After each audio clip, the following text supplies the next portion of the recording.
Assalamualaikum warahmatullahi wabarakatuh.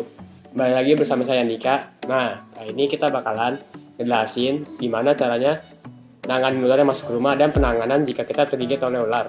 Yuk, ikutin terus ya. Prinsip dasar yang pertama adalah karena ular merupakan satwa berdarah dingin.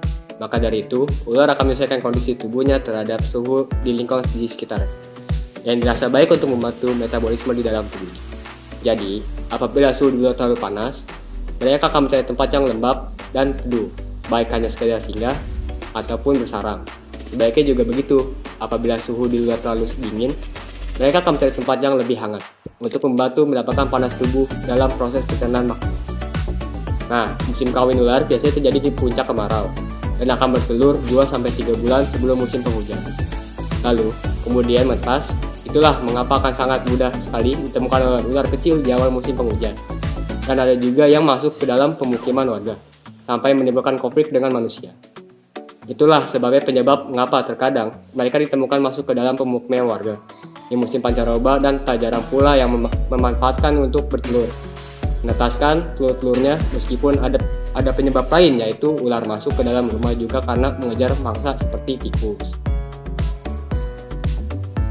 Tips pertama, agar ular tidak berminat mendekati tempat tinggal kita ada dengan cara membersihkan dan merapikan halaman di sekitar rumah kita dari sampah dan tumpukan barang-barang tidak berguna yang dapat memicu kelembapan karena genangan air, terutama di musim penghujan, karena ular menyukai tempat yang lembab dan gelap. Tips kedua, selalu jaga kebersihan rumah kita dari sampah yang mampu membuat daya tarik binatang pengerat seperti tikus, karena tikus adalah salah satu mangsa utama dari ular. Dan sensor ular mampu mendeteksi keberadaan mangsanya dalam radius puluhan meter. Tips ketiga, taburkan remahan wewangian dengan bau menyengat seperti kapur barus atau kamfer di sekitaran tempat yang besar kemungkinannya dilalui ular. Ular tidak suka bau-bauan menyengat karena akan mengacaukan sensor pada lidah dan organ pada Jacobsonnya yang terpusat di antara hidung dan otak. Sensor ini adalah organ utama untuk mendeteksi keberadaan mangsa, air, dan tempat bersarang yang sesuai menurut mereka. Bau wangi yang menyangkuti kapur barus atau kamfer juga mampu mengusir tikus dari dalam rumah Anda. Nah, lingkungan rumah yang asri, bersih, dan wangi tidak akan menarik perhatian ular yang akan untuk bersarang.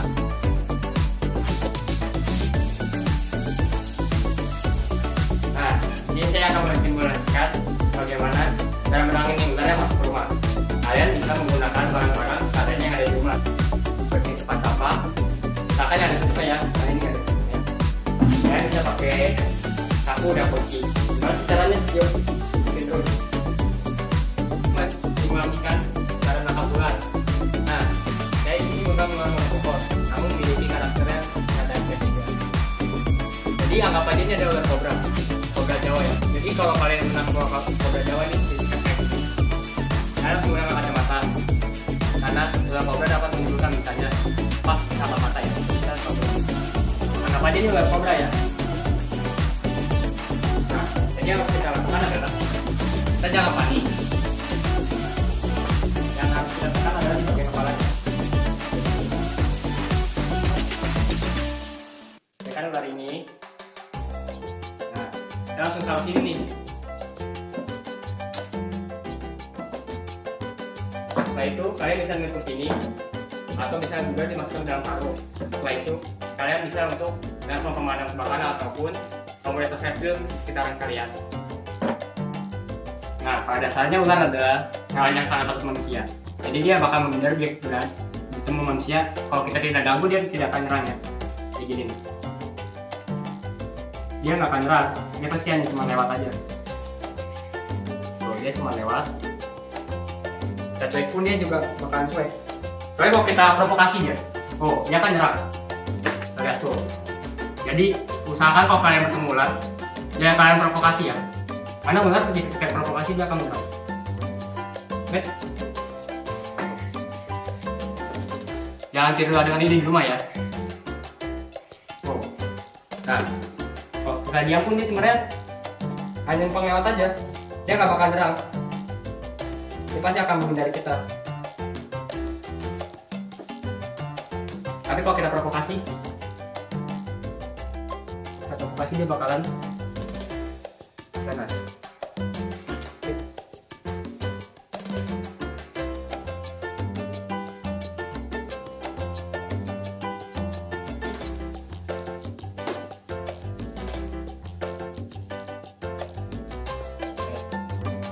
Nah, saya akan jelasin lagi nih.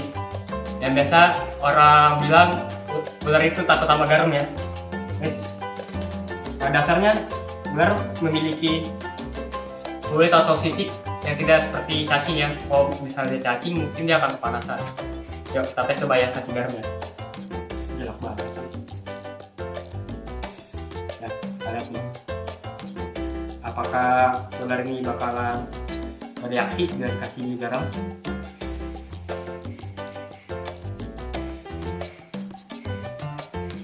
Yuk, kita lihat. Dia nggak ngapa-ngapa.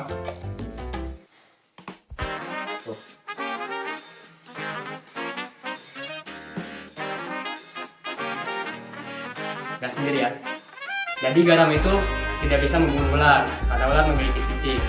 Bukan seperti cacing ya, dia kulitnya berlendir.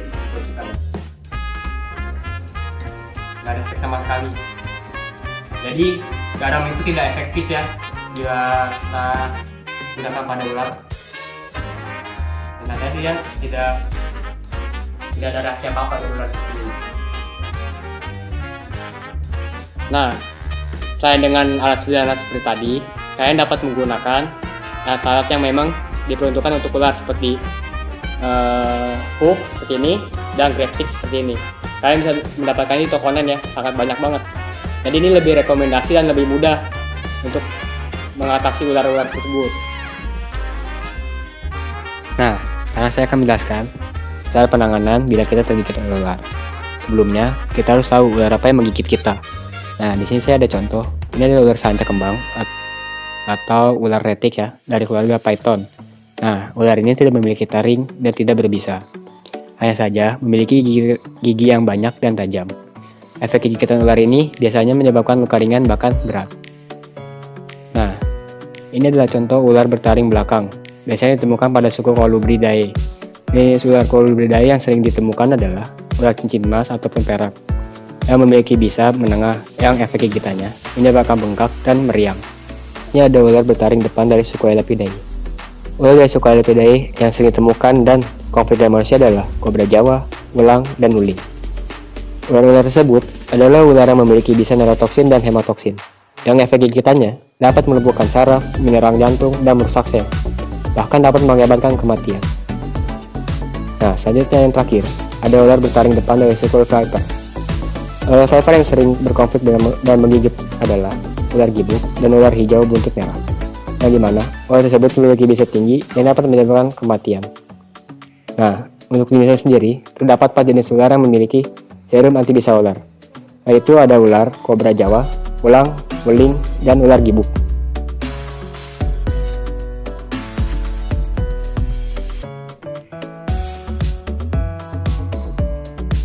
Nah, sekarang saya akan melakukan simulasi pertama jika kita tergigit oleh ular berbisa.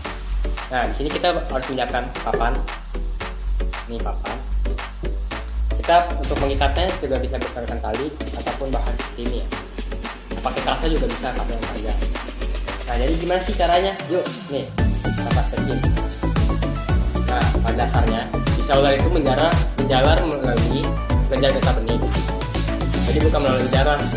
Kan ada tuh orang kalau digigit disedot darahnya katanya keluar bisanya. Nah, itu salah banget. Sebenarnya bisa itu melalui kelenjar getah bening. Nah, jadi kita harus apa? Jadi kita tuh nggak boleh banyak gerak. Kalau kita semakin gerak, semakin cepat bisa ular itu menjalar ke tubuh. Ini contohnya saya tergigit di bagian tangan ya.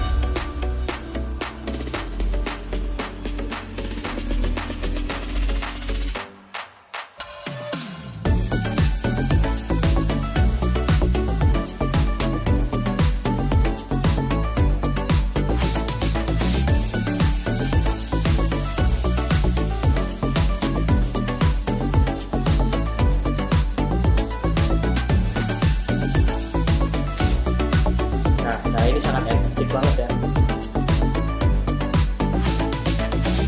Ini sudah tergigit ular yang berbisa, bisa menahan bisanya untuk memperlambat ya. Nah, bila sudah seperti ini, kalian bisa harus cepat-cepat ke rumah sakit ya untuk mendapat penolongan lebih lanjutnya. Nah, di rumah sakit ini sih biasanya udah disediain tuh di beberapa rumah sakit aja sih, sebenarnya nggak semua. Itu ada 4 ular yang dia memiliki sabu atau serum anti-bisa, yaitu ular kobra Jawa, belang, beling, dan ibu. Nah, ini ya teman-teman. Sama juga kayak di kaki. Nah, di kaki juga ini jarang patah tulang aja pokoknya. Nah, jadi itu perawatan pertama jika kita tergigit oleh ular berbisa. Nah, itu tadi adalah cara penanganan jika ular masuk ke rumah dan penanganan jika kita tergigit oleh ular berbisa. Nah, mungkin segitu saja ya yang bisa saya jelaskan dan saya beritahu ilmunya. Sekian, terima kasih. Wassalamualaikum warahmatullahi wabarakatuh.